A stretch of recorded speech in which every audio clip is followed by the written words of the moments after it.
All right. Mr. Zabo. All right. Matt Zabo, City Administrative Officer. Mr. President, members of the council, a core responsibility of my office is to report on and advise the mayor and council on financial matters facing the city, including and particularly potential financial challenges and risks. To that end, and at the request of council, my office issued a report in November on the implementation cost of a portion of the Mobility Plan 2035.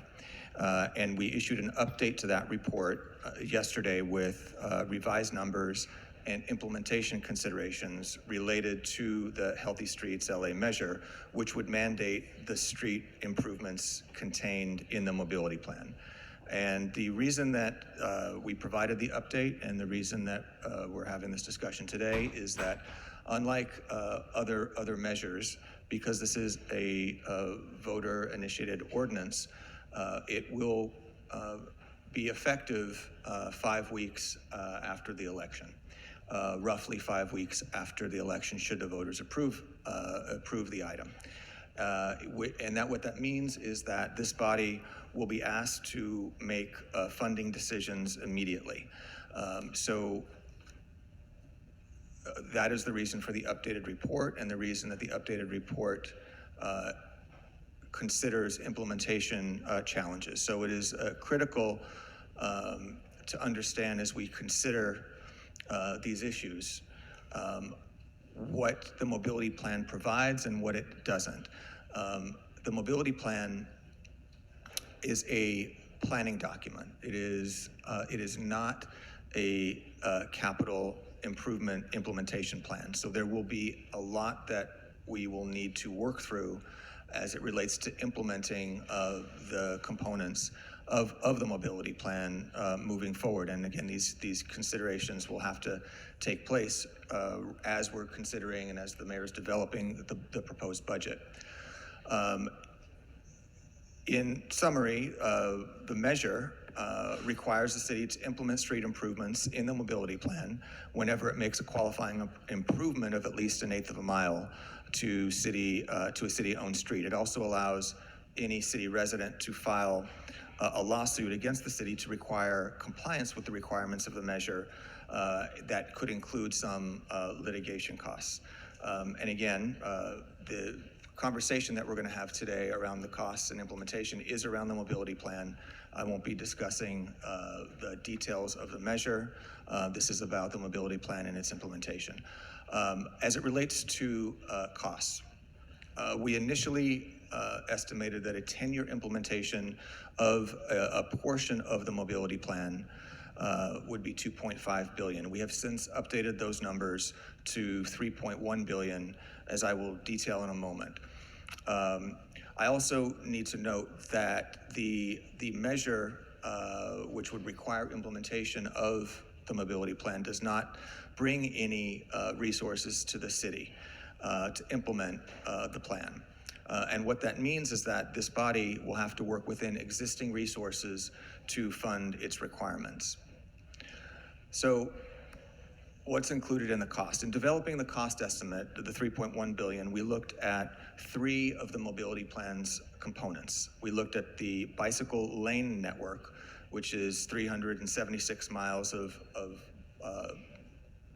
planned bike lanes, but not, again, there's no design for those yet, but 376 miles of bike lanes. We looked at the bicycle enhanced network, which is 238 miles of protected bike lanes or bike paths. And we estimated the cost, and again, which I'll detail, of the bike lane network at $670 million, and the bicycle enhanced network at $420 million. We also looked at the pedestrian enhanced districts and only looked at the sidewalks and the cost that would be required to ensure that all of the sidewalks are in good repair and ADA compliant. We have 1,120 miles of sidewalks on the pedestrian enhanced districts. That would be on both sides of the street, so 560 miles of streets, but 1,120 miles of sidewalks. So as it relates to the bicycle lane network, Then the reason I want to go through this is there have been questions about how we got to the numbers, what is the validity of the numbers. The report lays out the math for you, and we worked with the departments in order to get actual costs. I do need to also say that these are actual costs this year. And as we'll discuss in a moment, one of the reasons that this estimate is a conservative estimate is that it does not include escalators.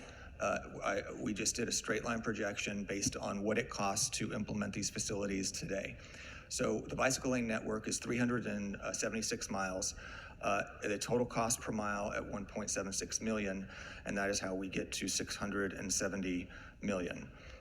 It does not include the cost for curb ramps. It does not include the cost of actually resurfacing the street.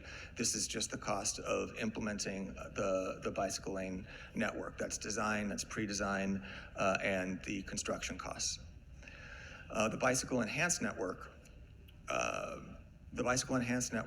is 238 miles, and we used the low estimate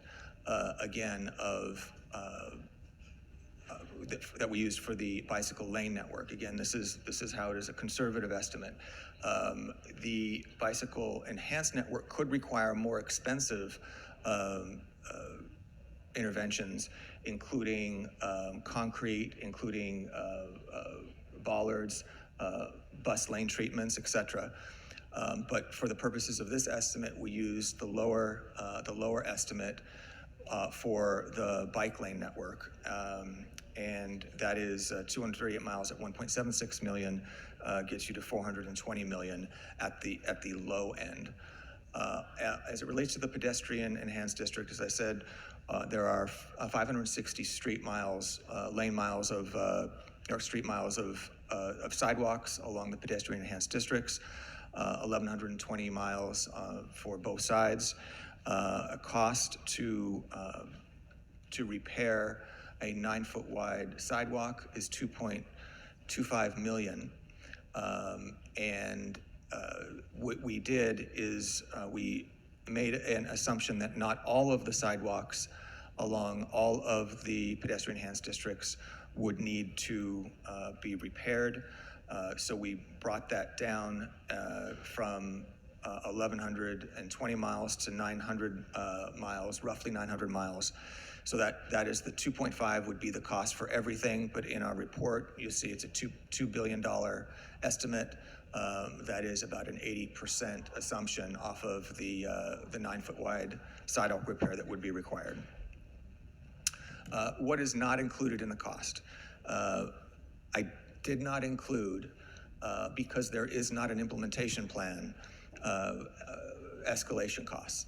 If we assume that this can be implemented in 10 years, and as many of you know, the cost of public works projects has had inflation rates much higher than the average inflation or the average CPI. We were looking at numbers as high as 22% in the last couple of years, year over year. But if we looked at even a 10% escalator over 10 years, we would be looking at a cost of up to $4.5 billion. We also did not include costs of community outreach in the 3.1. That could be anywhere between $16 and $80 million, depending on the level of community outreach, or the cost of the other requirements in the mobility plan, including the transit enhanced network and the vehicle enhanced network. And because again, we don't have an implementation plan yet, we did not include costs to city departments. The implementation challenges that this council needs to be aware of, the reason that we included that in the updated report is that we will again need to be dealing with this immediately upon adoption, should it be adopted by the voters, and that will have to happen in the mayor's proposed budget and as the council considers the proposed budget. The challenges will all are sourced with the fact that this is a mandate that does not have funding come along with it. So there are a number of other priorities, a number of other programs that will have to compete for the same dollars that will be required to implement the mobility plan. So we have a sidewalk repair program. That's an obligation of at least $1.37 billion over 30 years. That is a program that is based on, and the work is principally based on requests from the disability community or requests on behalf of the disability community. While there certainly will be some overlap between the pedestrian enhanced districts and the repair requests from the disability community, we will have to balance that. It isn't a direct overlap on that case. We also have a significant sidewalk repair access request backlog. We have about 7,700 requests in the backlog, between 3,500 and 4,000 locations. That is would cost nearly $900 million over 5 years to eliminate the backlog. That will be a competing priority that this body will need to consider.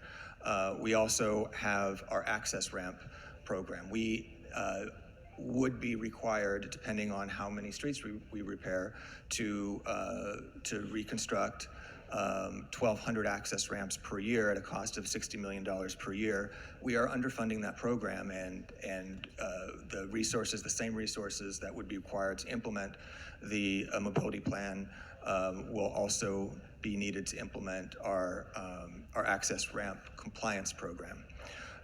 We also have a Measure M obligation, which is a 3% of the cost of all rail projects that run through the city.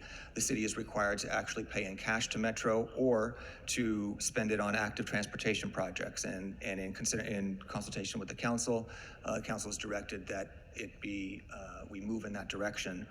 And many of the required projects to meet that obligation to Measure M are outside of the mobility plan network, so that will also compete with the scarce resources.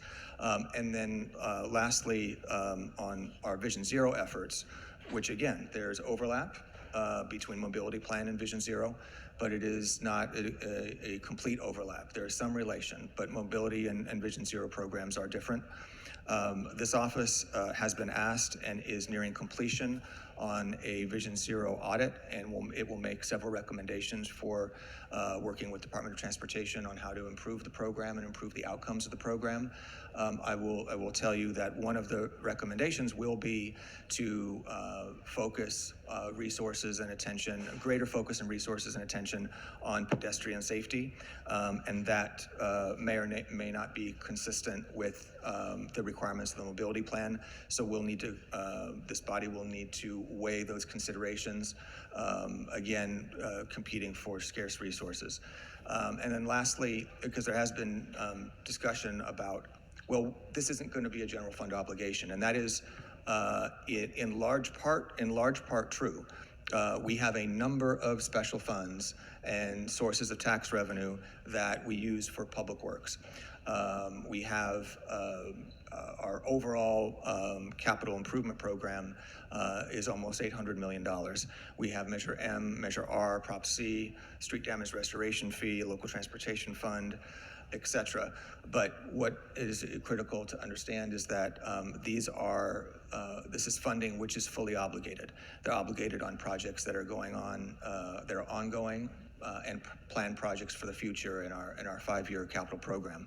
So again, as we work with the departments to bring back an implementation plan, the council needs to be aware that you will be asked to make offsetting decisions and potentially not fund other projects or priorities to meet the mandates of this measure.